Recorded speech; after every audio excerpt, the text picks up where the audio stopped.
Hey, hello guys, it's How to Tech Simplified back again with another easy tutorial, and today I'm going to show you how you can easily check your total time played on Ubisoft, so your overall game time. It's very easy, so let's get straight into it. The first thing that you want to do is open up your preferred browser on your Ubisoft account.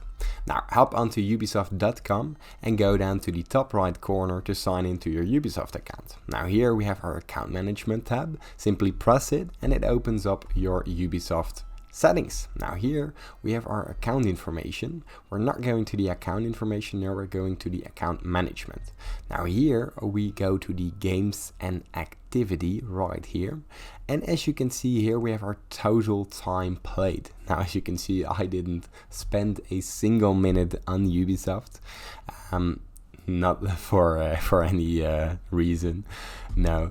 Here you can see your total time played and the game's activity. Now here you can see them per game and the total amount played. Now if this tutorial was helpful, please consider subscribing to my YouTube channel. It helps me a lot, and thanks for watching.